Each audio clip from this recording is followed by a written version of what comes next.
In this lesson, I'm having students simplify exponential expressions using the quotient rule of exponents, and we also introduce how to work with factors that are to zero power and working with negative exponents.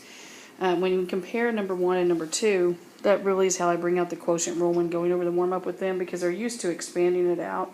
So the first one expands out to 2 times 2 times 2 over 2 to the 5th, so 5 2's being multiplied.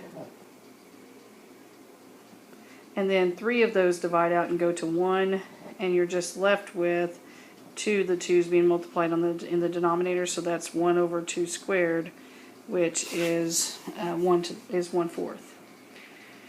And then we go ahead and expand out the second one and compare that, and they can see when you expand those out that you're just left with 2 squared in the numerator this time, which is equivalent to 4 when you expand those out. So we talk about, well, how else could you have simplified it besides expansion based off the meaning of exponents? And then that brings up the quotient rule, that we could have just subtracted the exponents, and we could have had that the first exercise was equivalent to 2 to the 3 minus 5, which is 2 to the negative 2, and then to change that to a positive exponent, that's the same as 1 over 2 squared, which is 1/4. And then on the other one, it would have been 5 minus 3, which was 2. 2 squared is 4. And then we go ahead and compare the same. After looking at those two different methods, I'll expand it and use the quotient rule in number 3. Number 4 and 5 bring up actual numbers introduced into the expression. We talk about the fraction bar means to divide, but 5 divided by 10 actually doesn't divide. It reduces when you divide those. And so that's going to reduce to 1 over 2, or 1/2. And then x, if you have 7 minus 8, that's going to be x to the negative first, and then y to the second. And we just compare each time, either using quotient rule or expanding, that it's going to end up with equivalent answers.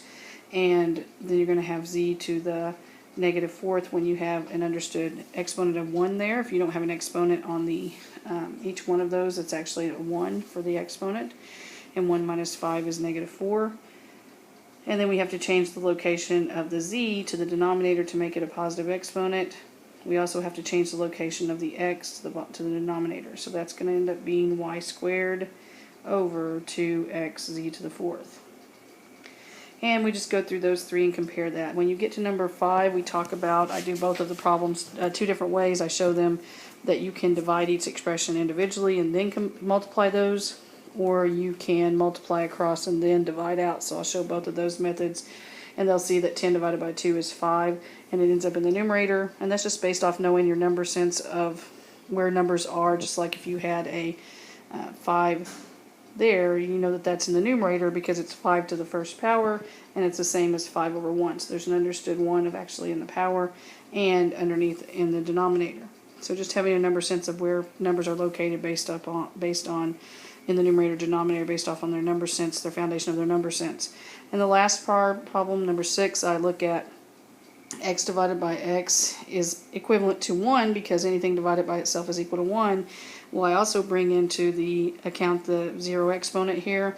If you subtract the exponents, that's 1 minus 1, which is x to the 0 power, which is also equivalent to 1, and that brings up the rule that any factor to the 0 power is 1.